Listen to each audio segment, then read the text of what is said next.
नमस्कार किसान भाइयों, जैसे कि हमारी फसल जो सोयाबीन की हो गई है 60 दिन की, तो इस कंडीशन पे हम जैसे कि डाल रहे हैं। ये तो एक प्रोडक्ट है, ये नवभारत का जेम्स बॉन्ड नाम से जैविक इसमें केमिकल है और इसमें इसके अलावा कुछ भी नहीं डलता है।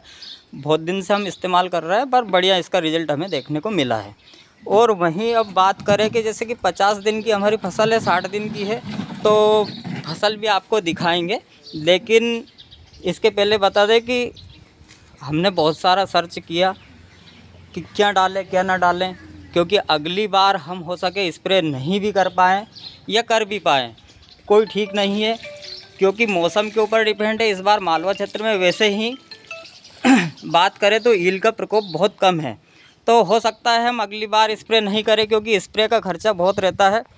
अभी देखिए जैसे कि इसमें बढ़िया से कलियाँ आ चुकी है, मतलब फूल की कंडीशन से ये यहाँ पर तो बात की है, लेकिन अंदर जैसे बात करें तो ये इस स्थिति, ये देखें, ये कंडीशन है सोयाबीन की, पूरी तरह से इसमें आ चुकी है फलियाँ। तो इस कंडीशन में कौन सा स्प्रे करें, तो हमारे भैया से बात करेंगे।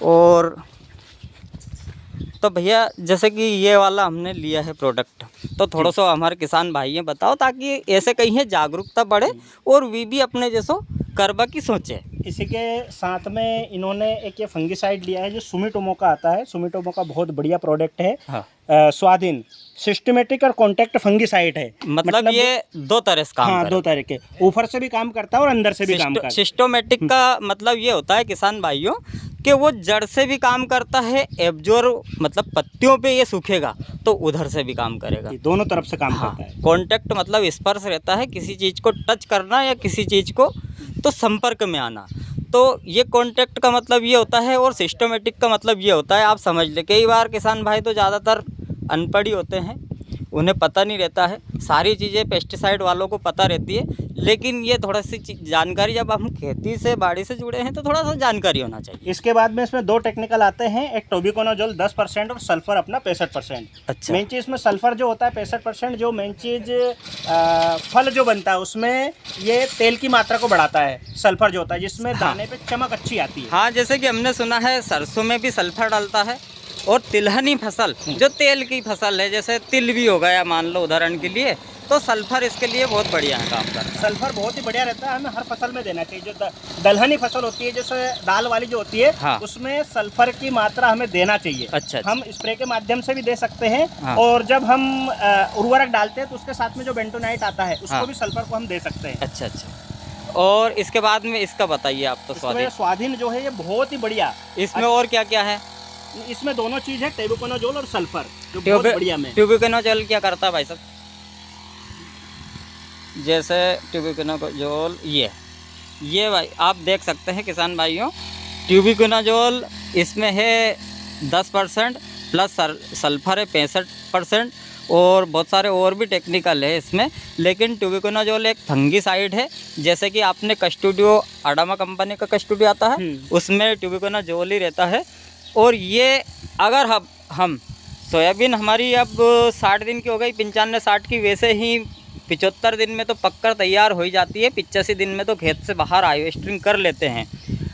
अब इसमें मात्र जैसे कहते हैं ना गाँव में कि हिटिया नाज 20 दिन में पक जाता है, तैयार हो जाता है, तो अब हो सकता है कि ईल न पड़े, आगे समस्या कैसी रहे, तो उस हिसाब से हमने ये लिया है।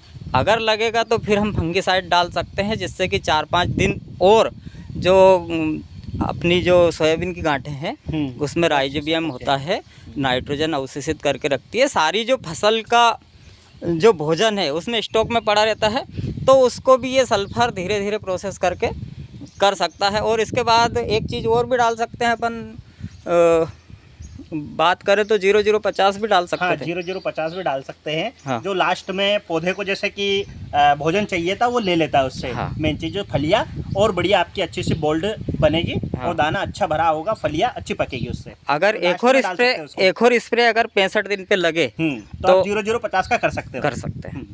और वैसे खर्च ज़्यादा रहता है हमारे सोयाबीन में, तो हम 2 या 3 स्प्रे करते हैं, तो उस हिसाब से तो हमने ये ले लिया। अगर लगेगा तो 0050 का लास्ट स्प्रे हम इसमें कर सकते हैं। जी। तो मिलते हैं ऐसी और जागरूकता भरे वीडियो के साथ। आप भी अपने हिसाब से कमेंट करके ज़रूर बताना कि आपने लास्ट में कौन सा स्प्रे किया है, और तो जिससे कि हमारे किसान भाइयों को लाभ हो सके। और आप अगर दुकानदार है तो दुकानदार के हिसाब से भी अपना पता है जो कमेंट में दे सकते हैं, जिससे कि आपसे किसान भाई जुड़ेंगे और अच्छे अच्छे किसान भाइयों की हमारे जानकारी मिलेगी। तो मिलते हैं ऐसे नए वीडियो में, तब तक के लिए भैया राम राम। जय श्री राम।